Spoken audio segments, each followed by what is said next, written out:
नमस्कार। ये पीछे टीवी दिख रही है क्या? यहाँ पे कीर्तन चल रहा है और बड़े अच्छे साधु हैं वो, जो भी उनका नाम है मेरे को नहीं पता, लेकिन उन्होंने अभी एक जो बात बोली वो मेरे को खटकी। वैसे मैं मतलब वीडियो दूसरी चीज़ पे बनाने वाला था, लेकिन ये चीज़ भी थोड़ा ऐड कर दूँ कि वो बोल रहे हैं कि जब मतलब अश्वत्थामा ने द्रौपदी के पुत्रों को मार दिया था और उसके बाद जब अश्वत्थामा पकड़ा गया था तो उसको द्रौपदी के सामने लाया गया था और बोला था कि इसको सज़ा दो। तो महाराज जी बोल रहे हैं कि द्रौपदी ने बोला था कि उसको भाग जाओ, मतलब क्षमा कर दिया था उसको। और अगर क्यों ये पूछा तो फिर उसने बताया कि उसकी माँ पे दया ही करके, मतलब जो अश्वत्थामा है उसकी माता पे दया करके इसको छोड़ दो। और उसके बाद महाराज जी ने ये बोला कि दया इस सीमा तक होनी चाहिए, बोलते कि अगर आपके पुत्र का हत्यारा भी आपके सामने खड़ा हो तो आप उसको क्षमा कर सकें। मैं इस और सहनशील होना चाहिए आदमी को, ऐसा ये बोल रहे हैं। मेरे को नहीं लगता। देखिए, जो भी इनके समर्थक हैं, मैं भी एकदम सनातनी आदमी हूँ, मतलब दिमाग से तो हुई। मैं मतलब उपवास वगैरह भी करता हूँ और हिंदू हूँ या नहीं हूँ ये बताने की मुझे को किसी को ज़रूरत नहीं है। लेकिन मैं एक चीज़ समझाना चाहता हूँ कि यदि अभी अगर मैं यही चीज़, ये जो महाराज जी ने बोला है, जो पुत्र के हत्यारे या फिर संतान के हत्यारे अगर सामने खड़े हो, तो यही चीज़ तो फिर वो एडवोकेट बोल रहा था जो निर्भया केस वाला, तो एडवोकेट वही बोल रहा था ना कि एक जान के बदले 4 जानें नहीं ले सकते। इन सब के माँ बाप के बारे में सोचिए, इन सब के परिवार के बारे में सोचिए, इनको फांसी क्यों दी जा रही है। जो निर्भया वाला केस याद है ना, वो 4 लोगों को अभी फांसी पे लटकाया, तो उसका जो एडवोकेट बोल रहा था वो क्या बोल रहा था, सेम ही चीज़ बोल रहा था कि मतलब क्षमा कीजिए, उनको गलती हो गई उनसे, और आप एक जान के बदले 4 जान नहीं ले सकते बोले। और उनकी माँ बाप की ओर देखिए और बोलिए कि मतलब क्षमा कीजिए करके, उनको उनके माँ बाप के लिए क्षमा कीजिए। ऐसे थोड़ी नहीं चलता है। मैं उनके मतलब विचार बहुत अच्छे हैं, विचार मतलब महाराज लोगों के विचार अच्छे ही होते हैं कि मतलब क्षमा भाव होना चाहिए।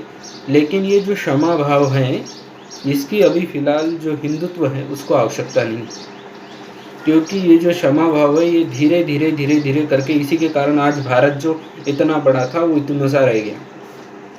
वो लोगों ने पहले आपस में लड़ते थे, उसके बाद मुग़ल आए, फिर उनसे लड़े, फिर उन लोगों को क्षमा करते गए, फिर अंग्रेज़ों को क्षमा करते गए, अभी कांग्रेसियों को क्षमा करते गए, अभी आगे चल के बाद में बीजेपी को भी क्षमा करते जाएंगे। ये जो क्षमा करने का ये जो सिस्टम है ये नहीं होना चाहिए।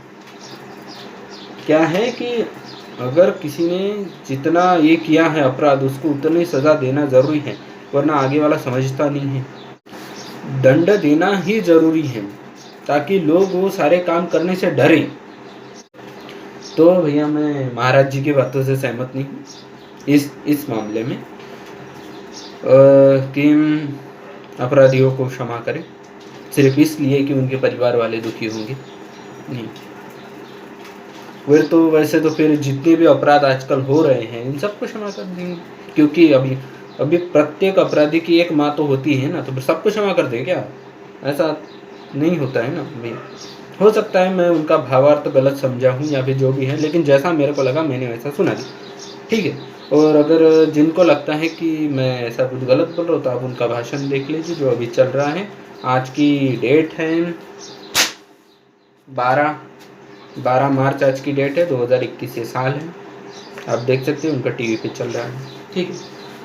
मतलब ये यूट्यूब डेट के लिए बता रहा हूँ, जो लोग बाद में देखेंगे उसको। तो चलिए अभी मेन मुद्दे पे आते हैं। कितना 5 मिनट तो ऐसे ही हो गए यार। मैं किस चीज़ पे था अभी? हाँ, तो पेपर में अभी मतलब बहुत सारी चीज़ें हैं, लेकिन 5 मिनट पहले हो चुके हैं। तो अगर अपन आए हैं तो अभी हिंदुत्व पर आए तो उसी के बारे में बात कर लेते। कल महाशिवरात्रि थी, आप सभी को उसकी हार्दिक शुभकामनाएं। और मैंने मतलब एक और चीज़ देखी है इस पर कि अभी मतलब देखिए, ऐसा मतलब मेरे को कुछ मतलब हिंदू विरोधी ना समझिए, मैं हिंदू हूँ ऐसा ही वो, और ना ही मेरे को ज़्यादा फेमिनिस्ट समझिए। मैंने खुद एक वीडियो बनाई कि मैं फेमिनिज्म चाहिए करके इस देश में। तो मैं बस ये कहना चाहता हूँ कि कल सब लोग महाशिवरात्रि पे सिर्फ भगवान शिव को विश कर रहे थे। बहुत कम ही ऐसे लोग हैं जिन्होंने माता पार्वती को भी विश किया होगा। अरे भैया, शादी उनकी भी है ना, मतलब भगवान शिव ने उन्हीं से शादी की है ना। और ऊपर से मेन दिन तो ये उन्हीं का है, माता पार्वती का उन्हीं का दिन है ना मेन ये, क्योंकि उन्होंने इतनी सारी तपस्या की, इतने परिश्रम किए कि भगवान शिव को स्वयं ऊपर से आके उनके घर तक आना पड़ा शादी करने के लिए।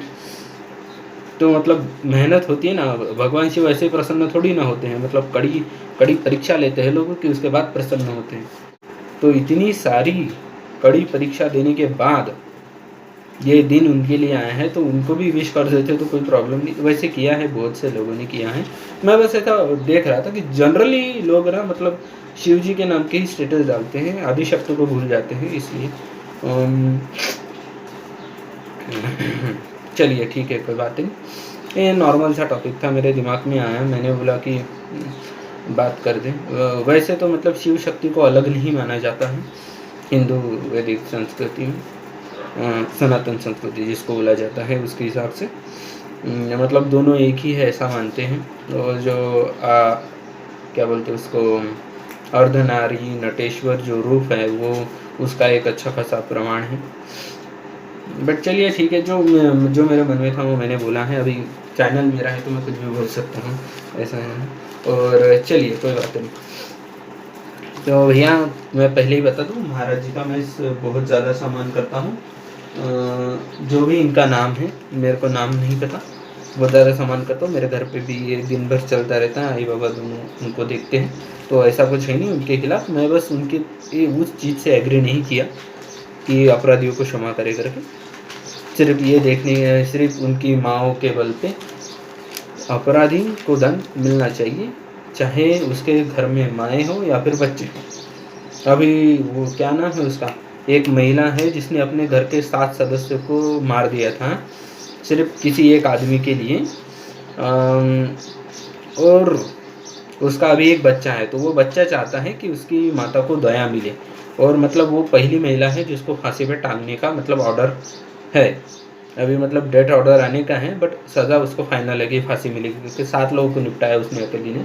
तो इसको भी मतलब ये छोड़ के मतलब ये कर दे। उसने तो अपनी, अभी ये देखिए कि उसने अपने मतलब पूरे परिवार को, जिसमें माँ बाप सब थे, सबको निपटा दिया। अभी वहाँ पे बच्चा भी है उसका खुद का, तो उसने अभी एक छोटे से बच्चे को भी मारा था उस टाइम पे। जो भी किसी का था वो, शायद मेरे को पक्का नहीं पता, लेकिन 7 लोगों में उस बच्चे को भी गिनते हैं जिसको उसने मारा था। तो अभी उनका बच्चा बोल रहा है, उनका खुद का, कि इनको सज़ा माफ़ कर दी जाए करके, इनको फांसी ना दे करके। ऐसे अपराधों को क्षमा नहीं कर सकते ना। सिर्फ उस बच्चे के लिए अपन उसकी माता के किए हुए अपराधों को क्षमा नहीं कर सकते, क्योंकि उसने 7 लोगों को मारा है जिनकी कोई गलती नहीं थी, जो अपना जीवन जो है वो आराम से जी रहे थे। अगर तुमको यही समस्या थी, मतलब जैसे कि तुमको जाना ही था, मतलब वो आदमी के साथ ही जाना था, तो निकल जाते। वैसे भी बहुत लोग भाग के शादी कर रहे हैं आजकल, है कि नहीं? तो निकल जाते उसके साथ। कौन सा तुमको मारने आने वाले थे वो लोग? यहाँ से निकलते, कहाँ से? अगर तुम उत्तर भारत के हो तो दक्षिण भारत में जाके बस जाते, 1-2 साल में भाषा सीख जाते, वहाँ की वही के रेजिडेंस हो जाते, कोई ढूंढने भी नहीं आता तुमको। लेकिन तुमने अपना पूरा परिवार निपटा दिया। और उसमें एक लालच भी है, उनको शायद प्रॉपर्टी वगैरह भी चाहिए थी उनकी। तो देखिए, अपराधियों को क्षमा नहीं किया जा सकता, मेन पॉइंट ये है मेरा, ठीक है? तो चलिए कोई बात नहीं, और हैप्पी शिवरात्रि आप लोगों को। ओम नमः शिवाय। ओके। जटाटवी गलज्जल प्रवाह पावितस्थले गले वलम्ब्य लम्बिकां जुङ्गतुङ्गमालिकां डमड्डमड्डमड्डमन्निनादवड्डमर्वयं चकार चण्डताण्डवं तनोतु नः शिवम्।